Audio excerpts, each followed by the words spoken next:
Hello friends, आप देख रहे हैं एनएन स्पोर्ट्स और मैं हूं रवि। जैसा कि आप जानते हैं कि आईपीएल के चेयरपर्सन ब्रजेश पटेल ने कुछ दिनों पहले ऐलान किया था कि आईपीएल का आयोजन 19 सितंबर से होगा और ये 8 नवंबर तक चलेगा और आईपीएल का ये सीजन खेला जाएगा यूएई में। अब सवाल ये उठता है कि क्या आईपीएल में दर्शकों को स्टेडियम के अंदर एंट्री मिलेगी?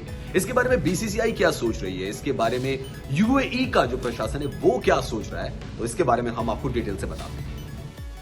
आईपीएल यूएई में होगा ये तो तय है, लेकिन क्या आईपीएल में दर्शक भी मैच देखने स्टेडियम में आ पाएंगे? ये अपने आप में अभी भी बड़ा सवाल है। हालांकि माना जा रहा है कि बीसीसीआई ने इसका फैसला मेजबान देश यानी यूएई पर छोड़ दिया है, लेकिन फैंस के आने के बाद टिकट रेवेन्यू का मसला भी आता है। कई आईपीएल फ्रेंचाइजीज का मानना है कि गेट मनी मायने नहीं रखती, क्योंकि उनके लिए कोरोना वायरस के हालात में आईपीएल का आयोजन होना ही बड़ी बात है। कुछ टीमों ने हालांकि टिकटों से होने वाली कमाई पर बात की है। पता चला है कि फ्रेंचाइजीज और बीसीसीआई के बीच हुई बैठक में एक फ्रेंचाइजी के युवा चेहरे, जो बोर्ड के काफी करीब हैं, ने टिकट वेन्यू की भरपाई का मुद्दा उठाया। लेकिन बैठक में मौजूद बाकी लोगों ने कहा कि टिकट का मुद्दा उनके लिए ज्यादा मायने नहीं रखता और जो बात मायने रखती है वो है इस साल आईपीएल हो रहा है। आपको बता दें कि आईपीएल के लिए जिन तारीखों का ऐलान किया गया है उसमें अभी 1.5 महीने का वक्त है और आईपीएल के लिए यूएई का चयन इसलिए किया गया था क्योंकि वहां पे कोविड-19 के मामले बेहद कम हैं।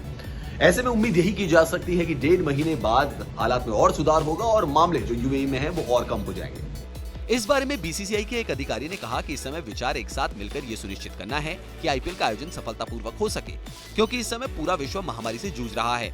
उन्होंने कहा कि मुझे नहीं लगता कि टिकट रेवेन्यू की भरपाई करना बीसीसीआई के लिए वित्तीय तौर पर सही होगा। उन्होंने कहा कि मुझे पूरा भरोसा है कि वो टिकट रेवेन्यू की भरपाई के बदले इसे नहीं खोना चाहेंगे। आईपीएल इस साल हो रहा है, लेकिन ये फ्रेंचाइजी और राज्य संघों के समर्थन से ही मुमकिन हो सका है।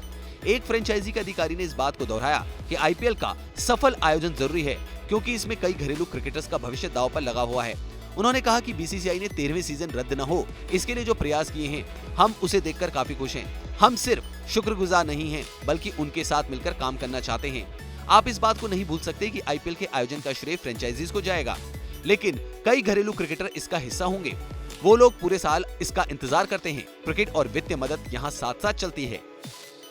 आईपीएल के न होने से बीसीसीआई को काफी नुकसान हो रहा था, साथ ही जो आईपीएल की टीमें हैं उनको भी काफी नुकसान उठाने की बात सामने आ रही थी और युवा खिलाड़ी जो कि उम्मीद जताए बैठे थे कि आईपीएल में परफॉर्मेंस देकर वो टीम इंडिया का टिकट हासिल कर सकते हैं, उनको भी काफी झटका लगा था। लेकिन अब फाइनली आईपीएल हो रहा है, ये बहुत बड़ी बात है।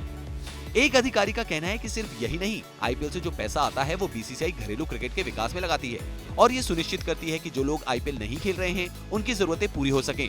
इस विचार को समय समय पर भारतीय टीम के कप्तान विराट कोहली का समर्थन मिला है। ऐसी चर्चा हुई है जहां कुछ फ्रेंचाइजीज ने टिकट रेवेन्यू का मुद्दा उठाया, लेकिन अंत में हम आईपीएल का आयोजन चाहते हैं कि इससे कमाई करने के बारे में सोचना नहीं। एक और अधिकारी ने कहा कि अगर फैंस आते हैं तो अच्छा होगा, लेकिन ये सिर्फ इसलिए क्योंकि इससे मैदान पर खेल रहे खिलाड़ियों को नई ऊर्जा मिलेगी। अधिकारी ने कहा कि हमारे पूरे विश्व में प्रशंसक हैं और आईपीएल का मतलब है कि भारत के टॉप खिलाड़ी एक्शन में होंगे। इस तरह से हम फैंस का स्वागत कर सकते हैं। ये खिलाड़ियों के लिए प्रेरणादायी होगा, लेकिन हम गेट मनी के बारे में नहीं सोच रहे। तो आईपीएल में दर्शकों की एंट्री होगी या नहीं, इस पर अभी सस्पेंस बना हुआ है। इसके बारे में कुछ भी क्लियर नहीं है। बीसीसीआई ने सब कुछ यूएई पर छोड़ दिया है, यानी कि इंतजार करना पड़ेगा और उसके बाद ही ये क्लियर हो पाएगा कि क्या इस बार यूएई में जो आईपीएल खेला जाने वाला है उसमें दर्शकों को एंट्री मिल पाती है या नहीं। आईपीएल की लेटेस्ट अपडेट के लिए आप हमारे YouTube sports channel NN sports को सब्सक्राइब कर सकते हैं।